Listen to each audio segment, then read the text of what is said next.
ఉండు చెప్తా ఇదా ప్లాన్ టైటిలింగ్ యాక్ట్ కింద వైసీపీ లాగేసుకున్నారు. పొద్దున్న వచ్చి కంచేశారు.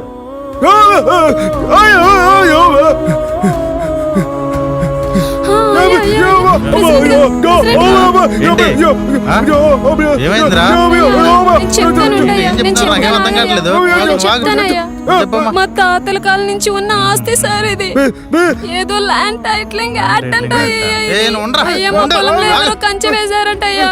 అయ్యా మీరే అలా అంటే ఎలా అయ్యా? ఉన్నది ఒకటే అయ్యా. ఏమయ్యా? అయ్యా అయ్యా లేవయ్యా, డబ్బులు ఏమన్నా తగలనియా? మనం లాయర్ దగ్గరికి వెళ్దాం.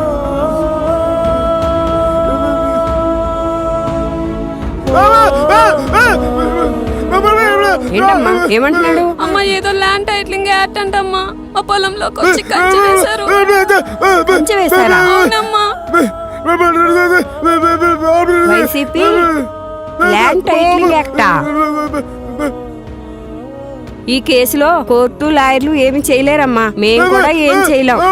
మీరు కూడా మా వల్ల కాదు.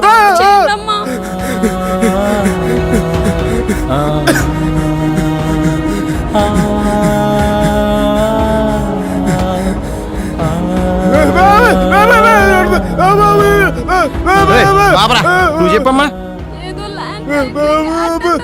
Land titling యాక్టా? పనవదమ్మా, ఎవరేం చేయలేరు. చాలా పెద్దోళ్ళు, పనవదు. లాయర్లు కోర్టులు ఎవరు ఏం చేయలేరు. పనవదు. ఎలాంటి ఇక్కడి నుంచి ల్యాండ్ రిజిస్టర్ తప్ప ఎవడు ఏం చేయలేడు. వాడు కూడా వైసీపీ వాడే. పండ ఇక్కడి నుంచి. మీ సావు మీ చావండి.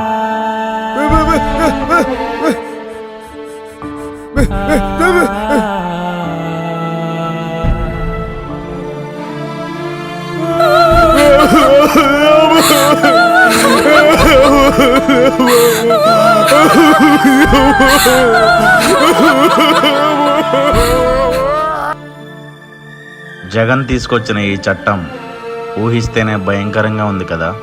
మళ్ళీ ఇదే ప్రభుత్వం వస్తే ఆంధ్రప్రదేశ్లో జరిగేది ఇదే.